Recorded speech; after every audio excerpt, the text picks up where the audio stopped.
Full remove ಮಾಡೋಕ್ಕಾಗಲ್ಲ ತೋಟದಿಂದ ಅಂತ ಹೇಳ್ತಾರೆ. ತೋಟದಿಂದ ರಿಮೂವ್ ಮಾಡೋಕ್ಕಾಗಲ್ಲ ಅಂತ ಯಾಕಂತೆ ಗೊತ್ತಿಲ್ಲ, ಅದಕ್ಕಿನ್ನೂ ಯಾರು ಏನೋ ಸ್ಪ್ರೇ ಅದೆಲ್ಲ ಕಂಡು ಹಿಡ್ದಿಲ್ಲ ಅಂತ ಹೇಳ್ತಾ ಇದ್ರು. ಯಾವಾಗ 3 years ಬ್ಯಾಕ್ 3 years ಬ್ಯಾಕ್ ಹೇಳ್ತಾರೆ. ಇದು ಇಟ್ಕೊಂಡಿರೋಕೆ ಸೊಲ್ಯೂಷನ್ ಇಲ್ಲ ಅಂತ. ಸೊಲ್ಯೂಷನ್ ಇಲ್ಲ. ಇದನ್ನ ನಾವೇನು ಮಾಡಬೇಕು, ಗಿಡ ರಿಮೂವ್ ಮಾಡಿ ಅಕ್ಕಪಕ್ಕ ಗಿಡಗಳಿಗೆ ಅಫೆಕ್ಟ್ ಆಗದೆ ಇರೋ ಥರ ಯಾವ್ದು ಹೋಗಿರುತ್ತಲ್ಲ ಅದ್ರದ್ದು ರೂಟ್ ಎಲ್ಲ ರಿಮೂವ್ ಮಾಡಿ ಹೊಸ ಒಂದು 5 to 6 months ಬಿಟ್ಟು ಅದಾದ್ಮೇಲೆ ಗಿಡ ಹಾಕ್ಬೇಕಂತ ಹೇಳ್ತಾ ಇದ್ರು. ಅಲ್ಲಿಗೆ ಹಾಕ್ಬೇಕು ಅಂತ ತಕ್ಷಣ ಹಾಕಂಗಿಲ್ಲ, ರೂಟ್ ಸಮೇತ ತೆಗೆದು ಮತ್ತೆ ಅಕ್ಕಪಕ್ಕದ ಗಿಡನೂ ಅಫೆಕ್ಟ್ ಆಗ್ತವೆ. ನೀವು ಇಡಿಮುಂಡಿಗೆ ರೋಗ ಅಟ್ಯಾಕ್ ಆಗಿದ ತಕ್ಷಣ ಗಿಡ ತೆಗಿಬೇಕು. ಅಟ್ಯಾಕ್ ಆದ ತಕ್ಷಣ ತೆಗಿಬೇಕು. ಅಟ್ಯಾಕ್ ಅಂದ್ರೆ ಇನ್ ದ ಸೆನ್ಸ್ ಅದು ಗಿಡ ಇನ್ನೇನು ರಿಕವರ್ ಆಗಲ್ಲ ಅಂತ ಗೊತ್ತಾದ್ಮೇಲೆ ಹಂಗೆ ಬಿಟ್ರೆ ಅಕ್ಕಪಕ್ಕದ ಮರಗಳಿಗೂ ಎಫೆಕ್ಟ್ ಆಗುತ್ತೆ ಅಂತ ಹೇಳ್ತಾ ಇದ್ರು. ಒಟ್ಟಿನಲ್ಲಿ ಕ್ಲಾಸಲ್ಲಿ ಏನು ಹೇಳ್ಕೊಡ್ತಿದ್ರೆ ನಮ್ಮ ಲೆಕ್ಚರ್ಸ್ ನಮಗೆ ಅಂದ್ರೆ ಯಾವ್ದರಿಂದ ಬರುತ್ತೆ ಅಂತ ಏನಾದ್ರು ಹೇಳಿದ್ರೆ ಅವರು ಫಿಸಿಯಾಲಜಿಕಲ್ ಡಿಸಾರ್ಡರ್ ಅಂತ ಹೇಳಿ. ಡಿಸಾರ್ಡರ್ ಅದು ಓಕೆ, ಅದು ಇನ್ಸೆಕ್ಟ್ ಡಿಸೀಸ್ ಅಲ್ಲ, ಫಿಸಿಯಾಲಜಿಕಲ್ ಡಿಸಾರ್ಡರ್ ಅಂತ. ಫಿಸಿಯಾಲಜಿಕಲ್ ಡಿಸಾರ್ಡರ್ ಆಗಿದ್ರೆ ಅದು ಮರ ತೆಗೆದ ಅವಶ್ಯಕತೆ ಏನಿದೆ? ಅದೇ ಸರ್, ಅದಕ್ಕಿನ್ನೂ ಸೊಲ್ಯೂಷನ್ ಕಂಡಿಡಿದಿಲ್ಲ. ಬಟ್ ಸೊಲ್ಯೂಷನೇ ಕಂಡಿಡಿದಿಲ್ಲ ಆ ಥರ ಹೇಳ್ತಾ ಇದ್ರು ನಿಮಗೆ ಹೇಳ್ಕೊಟ್ಟಿರೋದು ಯಾರು? ನಿಮ್ಮ ಪ್ರೊಫೆಸರ್ಗಳು? ಪ್ರೊಫೆಸರ್ಸ್. ಮತ್ತು ಈಗ ಎಲ್ಲ ರಿಕವರ್ ಆಗ್ತಾರೆ ಇಡುಮುಂಡಿ ರೋಗ ಅಲ್ಲ? ಇಡಿಮುಂಡಿಗೆನೋ ಸ್ಪಿಂಡಲ್ ಬಗ್ಗೆ ಅಂದ್ರೆ ಓಕೆ, ಸ್ಪಿಂಡಲ್ ಬಗ್ಗೆ ಚಿಕ್ಕ ಗಿಡಗಳಲ್ಲಿ ಇಡಿಮುಂಡಿಗೆನೆ ಬಿಡಿ, ಅಂದ್ರೆ ಇಂಟರ್ನೋಡ್ ಕಡಿಮೆ ಆಗಿದೆ ಅಂದ್ರೆ ಇಡಿಮುಂಡಿಗೆನೆ. ಇಡುಮುಂಡಿ ರೋಗನೇ ಇಂಟರ್ಲೋಡ್ ಯಾವ್ದು ಕಡಿಮೆ ಆಯ್ತು ಅದು ಇಡುಮುಂಡಿನೇ ಈಗ ರಿಕವರ್ ಆಗ್ತಿದೆಯಲ್ಲ. ಮತ್ತೆ ನನ್ನ ಪ್ರಕಾರ ಅದು ಏರಿಯೇಷನ್ ಇಲ್ಲ ಅಂದ್ರೆ ಇಡಿಮುಂಡಿಗೆ ರೋಗ ಬರುತ್ತೆ. ಹೌದು, ನಾನು ಅದಕ್ಕೆ ಅವ್ರಿಗೆ ಬೈಯೋದು, ಕೆರೆ ಮಣ್ಣು ಹಾಕ್ಬೇಡಿ, ಇವಾಗಲೇ ಏರಿಯೇಷನ್ ಇಲ್ಲ ಅದಕ್ಕೆ ಮತ್ತೆ ಕೆರೆ ಮಣ್ಣು ತಗೊಂಬಂದು ಹಾಕಿದ್ರೆ. ಅಲ್ಲ ಅದು ಓಕೆ, ಈಗ ರಿಕವರ್ ಆಗ್ತಿದ್ದಿಲ್ಲ ಏನು ಅನಿಸ್ತದೆ ಮತ್ತೆ ನಿಮಗೆ? ರಿಕವರ್ ಅದೇ ಬೇಕಾಗಿರೋದಲ್ಲ ಸರ್. ನಂಗೂ ನಿಮ್ಮ ಪ್ರೊಫೆಸರ್ ಆಗಲ್ಲ ಅಂತ ಹೇಳಿದ್ರಲ್ಲ. ಅಲ್ಲ ನಿಮ್ಮ ಪ್ರೊಫೆಸರ್ ಆಗಲ್ಲ ಅಂತ ಹೇಳಿದ್ರಲ್ಲ, ಅದೇನು ಅನ್ಸುತ್ತೆ ನಿಮಗೆ? ಸರ್ ನಾನು ಅವ್ರ ಜೊತೆ ಕಾಲಲ್ಲೆಲ್ಲ ಮಾತಾಡಿದ್ದೀನಿ, ಅವ್ರು ಹಂಗೆ ಹೇಳ್ಯಾರೆ. ಈಗ ನಾವು ಅವ್ರ ಪ್ರೊಫೆಸರ್ ಅವ್ರು ಹೇಳಿ ಆ ಡಿಫ್ರೆನ್ಸಿಯೇಷನ್ ನೋಡಿದ್ರೆ ಏನು ಅನ್ಸುತ್ತೆ ನಿಮಗೆ? ಅವರು ಏನು ಕಂಡುಹಿಡ್ದಿಲ್ಲ ಅಂತಂದ್ರು ನಿಮ್ಮ ಪ್ರೊಫೆಸರು. ಸರ್ ಅದೇ ಇವಾಗ ಪ್ರಾಕ್ಟಿಕಲಿ ಎಕ್ಸ್ಪೀರಿಯನ್ಸ್ ಇರೋರನ್ನ ಕೇಳಬೇಕು. ಇವಾಗ ರೈತರನ್ನ ಕೇಳ್ಕೊಂಡು ಏನೋ ಒಂದು ಮಾಡ್ತಾರೆ, ಇನ್ನೊಬ್ರು ಏನೋ ಬುಕ್ಕಲ್ಲಿ ಓದಿರೋದು ಹೇಳ್ತಾರೆ, ಅದನ್ನ ಅಪ್ಲೈ ಮಾಡೋದು ಕಷ್ಟ. ಈಗ ರೈತ ಇನ್ನೊಬ್ಬ ಯಾರೋ IFS ಫಾರ್ಮಿಂಗ್ ಮಾಡಿ ಅವನ್ನೆಲ್ಲ ಅವನಿಗೆ ಗೊತ್ತಿರುತ್ತೆ, ಲಾಸ್ ಎಲ್ಲಿರುತ್ತೆ, ಕಾಸ್ಟ್ ಬೆನಿಫಿಟ್ ರೇಷಿಯೋ ಎಷ್ಟಿದೆ. ಸೊ ಅವನು ಹೇಳಿದ್ದನ್ನ ಅಕ್ಸೆಪ್ಟ್ ಮಾಡಿದ್ರೆ ಬೆಟರ್. ಇವಾಗ ನೀವು ಎಲ್ಲ ಕಡೆನೂ ಮಾಡಿದ್ದೀರಾ, ನೀವು ಹೇಳಿದ್ದು ಸ್ವಲ್ಪ ಅಕ್ಸೆಪ್ಟ್ ಮಾಡಿ, ಇಲ್ಲ ನೀವು ಈಗ ಒಂದು 3 years 2 years ಇಂದ ಮಾಡ್ತಾ ಇದ್ದೀರಾ, ಈಗ ಆ ರೈತರಿಗೆ ಎಕ್ಸ್ಪೀರಿಯನ್ಸ್ ಆಗಿರುತ್ತೆ, ಅವ್ರು ಹೇಳಿದ್ ಮಾಡಿದ್ರೆ ಬೆಟರ್. ಅಂದ್ರೆ ಈಗ ನಮ್ಮ ಪ್ರೊಫೆಸರ್ಸ್ ಕೇಳೋದಕ್ಕಿಂತ ಅಂದ್ರೆ ಇವಾಗ ಪ್ರಾಕ್ಟಿಕಾಲಿಟಿ ನೀವು ಮಾಡಿ ಅದನ್ನ 2 years ಎಕ್ಸ್ಪೀರಿಯನ್ಸ್ ಮಾಡಿದವ್ರನ್ನ ಕೇಳಿದ್ರೆ ಬೆಟರ್. ಕರೆಕ್ಟ್.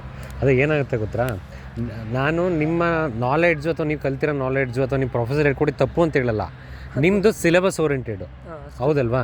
ಆ ಸಿಲೆಬಸ್ ಏನಾದರೂ ಲಾಸ್ಟ್ ಇಯರ್ ಅಲ್ಲ ಸರ್, ನಾನು 3 years ಬ್ಯಾಕ್ ಅಂತ ಹೇಳಿದ್ದೆ. ಅಲ್ಲ, ಸಿಲೆಬಸ್ ಎಷ್ಟೋ ವರ್ಷದಿರುತ್ತೆ ಹೌದಲ್ವಾ? ರಿವಿಷನ್ ಆಗಿರಲ್ಲ. ಆ ಸಿಲೆಬಸ್ನ ನಿಮಗೆ ಟೀಚ್ ಮಾಡ್ತಾರೆ ಹೊರತು ಪ್ರೆಸೆಂಟ್ ಅಪ್ಡೇಟ್ ಮಾಡಿ ಹೊರಗಡೆ ಏನು ಆಗ್ತಾ ಇದೆ ಅನ್ನೋದು ನಿಮಗೆ ಟೀಚ್ ಮಾಡಿರಲ್ಲ. ಕರೆಂಟ್ ಅಫೇರ್ಸ್ ಇರಲ್ಲ, ಕರೆಂಟ್ ಅಫೇರ್ಸ್ ಇರಲ್ವಲ್ಲ, ಹಂಗಾಗಿ ಅವ್ರು ಪ್ರಾಪರ್ ಸೊಲ್ಯೂಷನ್ ನಿಮಗೆ ಹೇಳೋಕ್ಕಾಗಿರಲ್ಲ ಅಷ್ಟೇ. ಅದು ಕೆಲವೊಂದು ಕಡೆ ಹೆಂಗಾಗುತ್ತೆ ಅಂದರೆ, ನಿಮ್ಮ ಅಪ್ಪಾಜಿಗೆ ಒಂದು ಎಕ್ಸ್ಪೀರಿಯನ್ಸ್ ಆಗಿರುತ್ತೆ.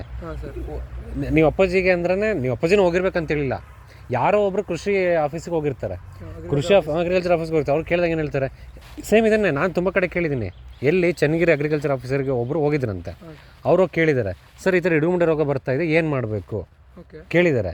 ಅವರು ಅಗ್ರಿಕಲ್ಚರ್ ಯಾರೋ ನಿರ್ದೇಶಕರು ಏನೋ ಡೈರೆಕ್ಟರ್ ಪೋಸ್ಟ್ ಇರ್ತಲ್ಲ, ಅವ್ರು ಹೇಳಿರೋದು ಮರ ಅದು ರೋಗ ಬಂದಿದ್ದ ಮರನೆಲ್ಲ ತೆಗೆದಾಕಬೇಕು, ರಿಮೂವ್ ಮಾಡಬೇಕು, ತೆಗೆದಾಕಿದ್ರೆ ರೋಗ ಕಂಟ್ರೋಲಿಗೆ ಬರುತ್ತೆ. ಪಕ್ಕ ತೋಟ ಇದೆಯಲ್ಲ ಸರ್, ಏನು ಮಾಡಲಿ? ಅವ್ರಿಗೂ ಕೇಳ್ರಿ. ಎಷ್ಟೊಂದು ಮಾಡೋಕ್ಕಾಗತ್ತೆ ಹಂಗೆ? ಮರ ತೆಗಿತಾನೆ ಇದ್ರೆ ಎಲ್ಲಿಗೆ ಸೊಲ್ಯೂಷನ್ ಅದು? ಅಂದ್ರೆ ಮ್ಯಾನೇಜ್ಮೆಂಟ್ ರಿಮೂವ್ ಮಾಡಿದ್ರೆ ಅಷ್ಟೇ ಅಲ್ಟಿಮೇಟ್, ನೀವು ರಿಮೂವ್ ಮಾಡಲೇಬೇಕು. ಇಲ್ಲಾಂದ್ರೆ ಪಕ್ಕದ ಮರಕ್ಕೂ ಅಫೆಕ್ಟ್. ಈಗ ಇದ್ದಿದ್ಯಾ 1 2 3 4 5 6 7 8 ಗಿಡನೂ ಅಫೆಕ್ಟ್ ಆಗ್ತವೆ. ಹೌದು, ಅವ್ರು ಹೇಳಿರೋದು ನಮ್ಗೆ. ಸೊ ನೀವು ಇಡಿಮುಂಡಿಗೆ ರೋಗ ಬಂದಿರೋದನ್ನ ಹಂಗೆ ಬಿಡಂಗಿಲ್ಲ, ಅದು ಫುಲ್ ಗಿಡ ಹೋಯ್ತು ಅಂದ್ರೆ ರಿಮೂವ್ ಮಾಡ್ಬಿಡ್ಬೇಕು. ದಿನ ಅದು ಬೇರೆ ಸಮೇತ ರಿಮೂವ್ ಮಾಡಬೇಕು. ನಾನು ರಿಮೂವ್ ಮಾಡಿಸಿಲ್ಲ ನಿಮ್ಮ ತೋಟದಲ್ಲಿ, ಅದು ನಂಗೆ ಗೊತ್ತಿಲ್ಲಲ್ಲ ಸರ್. ನಂಗೆ ನಮ್ಮ ಲೆಕ್ಚರರ್ಸ್, ನಾನು ಅದೇ ಫೀಲ್ಡಲ್ಲಿ ಕಂಟಿನ್ಯೂ ಆಗಿದ್ರೆ ನಾನು ಏನಾದ್ರು ಸೊಲ್ಯೂಷನ್ ಹುಡುಕ್ತಾ ಇದ್ದೆ. ನಾನು ಇವಾಗ ಅಲ್ಲ ಏನು ಅನಿಸುತ್ತೆ ಕಂಪ್ಯಾರಿಸನ್, ಯಾಕಂದರೆ ನಾನು ಅಪ್ಡೇಟ್ ಆಗೋದಕ್ಕೆ ಅಥವಾ ನನಗೆ ಒಂದು ಏನು ಹೇಳ್ತೀನಿ. ಇಲ್ಲ ಸರ್, ಇವಾಗ ನೀವು ತೋರಿಸಿದ್ರಲ್ಲ, ಅಂದರೆ ಇವಾಗ ಅಫೆಕ್ಟ್ ಆಗಿರೋ ಲೀವ್ಸ್ ಬಿಟ್ಟು ನೆಕ್ಸ್ಟ್ ಬರ್ತಾರೋ ಲೀವ್ಸ್ ಅಫೆಕ್ಟ್ ಆಗಿಲ್ಲ. ಸೊ ನೀವೇನೋ ಒಂದು ಹೇಳಿದ್ರೆ ಓಕೆ ಅಪ್ಲಿಕೇಶನ್ ಮಾಡಬೇಕು ಆ ಥರ ಅನ್ಸುತ್ತೆ. ಬಿಲೀಫ್ ಬರುತ್ತಲ್ಲ, ಬಿಲೀಫ್ ಇರಬೇಕು. ಇದು ಹೊರಗಡೆ ಎಲ್ಲಗೂ ಮಾಡೋಕ್ಕಾಗಲ್ಲ. ಇವಾಗ ನೀವು ಮಾಡಿದ್ದೀರಾ, ಅವ್ರದ್ದು ಈಲ್ಡ್ ಬಂದಿದೆ, ಇನ್ನೊಬ್ರದ್ದು ಏನೋ ಬಂದಿದೆ, ಅವ್ರು ಹೇಳಿರ್ತಾರೆ. ಇನ್ನೊಂದೇನು ಗೊತ್ತಾ, ನಮ್ಮದು 100% ಸಕ್ಸಸ್ ರೇಷಿಯೋ ಇರಲೇಬೇಕು. ನಮ್ಮದು 100 ಇಲ್ಲ ಅಂದ್ರೆ ಒಂದು 95 to 95 ಎಲ್ಲ, ನಾವು 100 ಇರಲೇಬೇಕು. ನಾವು 1% ನಾನು ಫೇಲ್ಯೂರ್ ಆದೆ, ಒಬ್ಬ ಕಸ್ಟಮರ್ ಹತ್ರ ಫೇಲ್ಯೂರ್ ಆದ ಒಂದು ಊರಲ್ಲಿ ಅಂದರೆ ನೆಕ್ಸ್ಟ್ ಯಾರು ನಮ್ಮನ್ನು ಡೂಪ್ಲಿಕೇಶನ್ ಮಾಡಲ್ಲ, ನಿಜ ಸರ್. ನಮ್ಮನ್ನು ಮಾಡಲ್ಲ. ನೀವೆಷ್ಟು 2 ವರ್ಷ ಅಪ್ಲೈ ಮಾಡ್ಬೋದು, ಹ್ಞೂ 3rd ಇಯರಿಂದ ನೀವು ಅಂದರೆ ಅದೇ ಥರ ಇರಬೇಕು, ನೀವು ಬೆಳೀತಾ ಹೋಗ್ಬೇಕು, ಇಲ್ಲ ನಿಮ್ಮ ಪರ್ಫಾರ್ಮೆನ್ಸ್ ಚೆನ್ನಾಗಿರ್ಬೇಕು ಅಂದರೆ ಅವರು ಅಕ್ಸೆಪ್ಟ್ ಮಾಡಬೇಕು.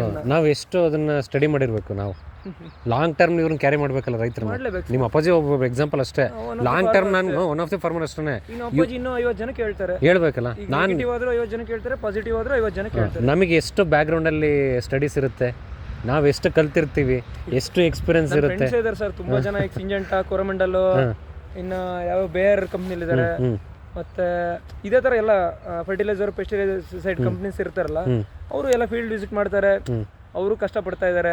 ಅವ್ರಿಗೆ ಒಂದ್ ಕಡೆ ನೆಗೆಟಿವ್ ಆಯ್ತು ಅಂದ್ರೆ ಆ ಊರಲ್ಲೇ ಯಾರು ಅಕ್ಸೆಪ್ಟ್ ಮಾಡಲ್ಲ, ಅಕ್ಸೆಪ್ಟ್ ಮಾಡಲ್ಲ, ಅವ್ರು ಬೇರೆ ಕಡೆ ಹೋಗ್ತಾರೆ. ನಾವು ಹಂಗಲ್ಲ. ನಾವು ಹೆಂಗೆ ಗೊತ್ತಾ, ನನ್ನ ಬಗ್ಗೆ ನಾನು ಪ್ರೌಡಲ್ಲಿ ಹೇಳ್ಕೊಳ್ತಿಲ್ಲ, ಬಟ್ ನಾವೆಷ್ಟು ಅದನ್ನು ವರ್ಕ್ ಮಾಡಿರ್ತೀವಿ, ಎಷ್ಟು ಸ್ಟಡೀಸ್ ಮಾಡಿರ್ತೀವಿ, ಎಷ್ಟು ಇಂಪ್ಲಿಮೆಂಟ್ ಮಾಡೋಕ್ಕೆ ಮುಂಚೆ ಯೋಚನೆ ಮಾಡಿರ್ತೀವಿ ಅಂತ ಹೇಳಿದ್ರೆ ಈವನ್ 1% ನಾವೆಲ್ಲೂ ಫೇಲ್ಯೂರ್ ಆಗಿಲ್ಲ. ಅದು ಡಿಸೀಸ್ ಆಗಿರ್ಬೋದು, ಈಲ್ಡಲ್ಲಿ ಆಗಿರ್ಬೋದು, ನಾವು ಫೇಲ್ಯೂರ್ ಆಗಲ್ಲ. ಅದೇ ಸರ್ ಗೊತ್ತಾಯ್ತು. ಯಾಕಂದರೆ ನಾವು ಇನ್ನೊಂದು ಹೆಂಗೆ ಗೊತ್ತಾ, ನಾವು ವರ್ಕ್ ಮಾಡೋದು ಹೆಂಗೆ ಅಂದರೆ ಇನಿಷಿಯಲಲ್ಲಿ ಒಂದು ಅಂದರೆ ನಾವು ಫೇಲ್ಯೂರ್ ಆಗ್ದಂಗೆ ಒಂದು ಕಾನ್ಸೆಪ್ಟ್ನ ಇಂಪ್ಲಿಮೆಂಟ್ ಮಾಡ್ತೀವಿ, ಬಟ್ ಅಲ್ಲಿಂದ ಕಲಿತಾ ಬರ್ತೀವಿ. ಯಾಕೆ ಸಕ್ಸಸ್ ಆಯಿತು, ಹೆಂಗಾಯಿತು, ನಾನು ಫೇಲ್ಯೂರ್ ಆದರೆ ಸ್ಮಾಲ್ ಫೇಲ್ಯೂರ್ ಯಾವ ಥರ, ಸ್ಮಾಲ್ ಫೇಲ್ಯೂರ್ ಆದರೆ ಅದು ಹೆಂಗೆ ಫೇಲ್ಯೂರ್ ಆಯಿತು, ಅಲ್ಲೇನು ಓವರ್ಕಮ್ ಮಾಡ್ಕೊಬೇಕು, ಮತ್ತು ಬೇರೆ ಈಗ ಇಲ್ಲಿ ರಿಸಲ್ಟ್ ಬಂದಿದೆ, ಇಲ್ಲಿನ ಸಾಯಿಲ್ ಕಂಡೀಷನ್ ಏನು, ಅಥವಾ ಇಲ್ಲಿನ ಎನ್ವೈರ್ಮೆಂಟ್ ಏನು, ಇಲ್ಲಿ ಕ್ರಾಪ್ ಮೆಥಡ್ ಏನು, ಕಲ್ಟಿವೇಷನ್ ಮೆಥಡ್ ಏನು, ಇದನ್ನ ನೋಡ್ಕೊಂಡು ನೆಕ್ಸ್ಟ್ ಬೇರೆ ಕಡೆ ಇಂಪ್ಲಿಮೆಂಟ್ ಮಾಡಬೇಕಾದ್ರೆ ಅದನ್ನೆಲ್ಲ ನೋಡ್ಕೊಂಡು ಸೊಲ್ಯೂಷನ್ ಕೊಡ್ತೀನಿ. ನಾನು ಇಲ್ಲೊಂದು ಎಕ್ಸಾಂಪಲ್ ಇಟ್ಟು, ಇಲ್ಲಿ ಸಕ್ಸಸ್ ಆಗಿರೋದು ಎಕ್ಸಾಂಪಲ್ ಇಟ್ಟು ಅಲ್ಲಿ ಮಾತಾಡ್ತೀನಿ, ಆದರೆ ಕೇಳಿ ಫಾರ್ಮರ್ಸ್ ಇದ್ದಾರೆ ಹೇಳ್ತೀನಿ, ಆದರೆ ಅಲ್ಲಿ ಅವ್ರದ್ದೊಂದು ಎಕ್ಸ್ಪೀರಿಯನ್ಸ್ ಇರುತ್ತೆ, ಕೂಲಾಗಿ ಅವ್ರು ಕೇಳ್ತೀವಿ, ಅವ್ರದೊಂದು ಎಕ್ಸ್ಪೀರಿಯನ್ಸ್ ಇರುತ್ತೆ. ಯಾಕಂದರೆ ನಾನು ಪ್ಲಾಂಟಿಗೆ ಒಬ್ಬ ಡಾಕ್ಟರಾಗಿ ಹೋಗಿದ್ದೀನಿ, ಆದರೆ ಆ ಒಂದು ಏನು ಹೇಳ್ತೀವಿ ಏರಿಯಾಗೆ ಅವನು ಅಳಬ, ಅಲ್ಲಿನ ಕಂಡೀಷನ್ ಅವ್ರಿಗೆ ಗೊತ್ತಿರುತ್ತಲ್ಲ, ಅದನ್ನ ಪೂರ್ತಿ ನಾನು ಕೇಳಬೇಕು, ಪೂರ್ತಿ ಕೇಳಿರ್ಬೇಕು, ಗೊತ್ತಿರುತ್ತೆ. ಏನು ಎಷ್ಟು ದಿನಕ್ಕೆ ಒಂದ್ಸಲ ನೀರು ಬಿಡ್ತಾರೆ ಅದು ನನಗೆ ಗೊತ್ತಿರಲ್ವಲ್ಲ, ಈಲ್ಡ್ ಎಷ್ಟು ಬರುತ್ತೆ ಅದು ಗೊತ್ತಿರಲ್ವಲ್ಲ. ಈ ಕಂಪೇರ್ ಟು ಚನ್ನಗಿರಿ ನಮ್ಮ ಭಾಗದಲ್ಲಿ ಅಡಿಕೆ ಸ್ವಲ್ಪ ತೂಕ ಚೆನ್ನಾಗಿ ಬರುತ್ತೆ. ಯಾಕೆ ಬರುತ್ತೆ ಕೇಳಬೇಕಲ್ಲ, ರೆಡ್ ಸಾಯಿಲ್ ಜಾಸ್ತಿ ನೀರು ನಾವು ಕೊಡಲ್ಲ, ಗ್ಯಾಪ್ ಕೊಟ್ಟು ಕೊಡ್ತೀವಿ. ಅಲ್ಲಿ ಚಾನಲ್ ಏರಿಯಾ ನೀರು ಜಾಸ್ತಿ ಕೊಡಲೇಬೇಕಲ್ಲಿ, ನಮಗೆ ಇಲ್ಲಿ ಬೋರ್ವೆಲ್ಲು ನೀರು ಗ್ಯಾಪ್ ಕೊಡ್ತೀವಿ. ಈ ಡಿಫ್ರೆನ್ಸಿಯೇಷನ್ ಏನು ನೋಡ್ತೀವಲ್ಲ ಅದ್ರ ಮೇಲೆ ನಾವು ವರ್ಕ್ ಮಾಡ್ತೀವಿ. ಸೊ ಹಿಂಗಾಗಿ ನಾವು ಸಕ್ಸಸ್ ಆಗೋದು ಫೀಲ್ಡಲ್ಲಿ. ಸೊ ಅಂದರೆ ನಿಮಗೂ ನಮಗೂ ಕಂಪ್ಯಾರಿಸನ್ ಅಂತಲ್ಲ, ನಿಮ್ಮ ಪ್ರಾಕ್ಟಿಕಲ್ ಅಪ್ಲಿಕೇಶನ್ ಇರಲ್ವಲ್ಲ. ಅದೇ ಸರ್, ಇವಾಗ ನಾನು ಅದನ್ನ ವರ್ಷ ಪ್ರಾಕ್ಟಿಕಲ್ ಎಕ್ಸ್ಪೀರಿಯನ್ಸ್ ಇತ್ತು ಅಂದರೆ ನನಗೂ ಗೊತ್ತಾಗುತ್ತೆ. ಈಗ ನಾನು ಜಸ್ಟ್ ಓದಿ ತಕ್ಷಣ ಹೊರಗಡೆ ಹೋಗಿದ್ದೀನಿ. ಅದನ್ನ ಯಾರು ಕೇಳ್ತಾರೆ, ನಿಮ್ಮ ಅಪ್ಪಾಜಿ ನಿಮ್ಮನ್ನ ಯಾಕೆ ಅಕ್ಸೆಪ್ಟ್ ಮಾಡಲ್ಲ? ತಮ್ಮನೆ ಕೇಳಿ ಆರ್ಟಿಕಲ್ಚರ್ ಮಾಡ್ಯಾರೆ. ಆರ್ಟಿಕಲ್ಚರ್ ಅಂದ್ರೆ ನಾನು ಅರೇಕ ಕೊಕೊನಟ್ ಎಲ್ಲ ಅವ್ರದಲ್ಲೇ ಬರುತ್ತೆ ಆರ್ಟಿಕಲ್ಚರ್. ಈಗ ನನ್ನ ತಮ್ಮ ಮಾಡಿದವರು ಅವನು ಮೂಡಿಗೆರೆಯಲ್ಲಿ ನಮ್ಮ ಯೂನಿವರ್ಸಿಟಿ, ಶಿವಮೊಗ್ಗ ಯೂನಿವರ್ಸಿಟಿ, ನಾವೆಲ್ಲ ಫ್ರೆಂಡ್ಸ್ ಇದ್ದಂಗೆ ಇರ್ತೀವಿ. ಹೆಸರೇನು ಹೇಳಿ? ಯಾವ ಸುಜಯ್ ಅಂತೇಳಿ, ಸುಜಯ್ ಯಾದವ್ ಅಂತೇಳಿ. ಸರ್ ಶ್ರೀನಿವಾಸ್ ಅಂತ ಕೇಳಿ. ಹೌದಾ? ಈಗ ನೋಡ ಕೇಳ್ತೀನಿ. ಏನಾಗುತ್ತೆ, ನನ್ನ ತಮ್ಮನು ತುಂಬ ಗೈಡೆನ್ಸ್ ಕೊಡೋಕೆ ಹೋಗ್ತಿರ್ತಾನೆ ನಮ್ಮ ಅಪ್ಪಾಜಿಗೆ. ನಮ್ಮ ಅಪ್ಪಾಜಿ ರೆಸ್ಪೆಕ್ಟ್ಫುಲ್ಲಾಗಿ ಕೇಳ್ತಾರೆ ಅಷ್ಟೇ, ಇಂಪ್ಲಿಮೆಂಟ್ ಮಾಡಲ್ಲ. ಚೆನ್ನಾಗಿ ಹೋಗಿದ್ನಲ್ಲ SRMಗೆ, ಅದೇ ಬಾಲ್ ಬ್ಯಾಡ್ಮಿಂಟನ್ ಜೊತೆಗೆ ಹೋಗಿದ್ದು.